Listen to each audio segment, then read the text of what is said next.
আব্বা কই যাও? আমি চা খাইতাম যামু। আব্বা বাইক নষ্ট হয়ে গেছে, ছোট করে বাজার চাই তো। খেতে করতে তারিবে রাজমিস্ত্রি কাজ করে সংসার চালা। আব্বা শুনেন, আমি এত কথা জানি না। এই যে হুমরা যে জায়গাটা আছে না, আমরা আমার লিখে দেন, আমি বিক্রি করে ইয়ে যাবো, ইটালি যাবো। তুই কি বেটা আমার একলা যে তোরে দিয়ে এলামু? এ বাবা, ওর তো ভাই আছেন, ওই কি আমার ভাই নাকি? ওরা সম্মতি দেবেন মানে কি? এত বড় হয়েছে কাজ করে দেখছ কোনদিন হইতে 5 বছর ধরে সংসার চালাইতেছে। হ্যাঁ বাইক নিয়ে একটা চা দে রে। ভাই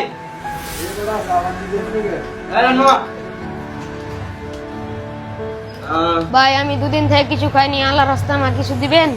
এ বেটা যা যা এমনি ব্যবসা বাণিজ্যের মন মেজাজ ভালো না। হ্যালো কিরে কি সমস্যা? আর পৃথিবীতে কেউ নাই, আমি একা, আমি এটিম।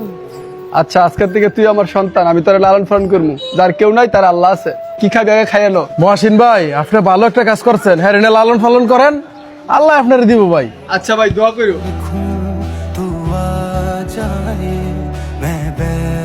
আব্বা ভাই যেহেতু এত করে কইতাছি ইটালি যাইবো, বাইরে টিয়া পয়সা মিল করে দেন ভাই, ইটালি যাকবা গেলে দাম করি বালাপ ভাই, ইটালি থাকবো আমরা 2 সাইড আবার বালবালা খাইতার মু। শোনেন আব্বা, আপনি আমার ছোটবেলা ভাই আইন না লালন পালন করছেন, আমার আপনার কাছে কোনো চাহিদা নাই, কোনো অর্থ সম্পদের লোভ নাই।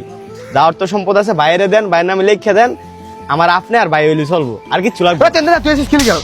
তোর মতো এমন সন্তান আমার দরকার নাই, তুই যে আমার নিজের সন্তান, এটা আমার ভাবতে অভাব লাগে। যা আমি আমার ছোট পুতলে থাকবো। বাতিদার আছেন, আবির কিন্তু তোর সৎ ভাই হইলো আপন ভাইয়ের মতন। আর তুই যে জুলুম করতেছস, আল্লাহ কিন্তু সইতো না। বাবা মাফ করে দেন, মানুষের কথা শুনে পারে পর ভাবছি আমি। মাফ করে দেন বাবা। উঠ। আমি চাই তোরা 2 ভাই এক লগে থাক। তোরা 2 ভাই এক লগে থাকলে আমি মরলেও শান্তি।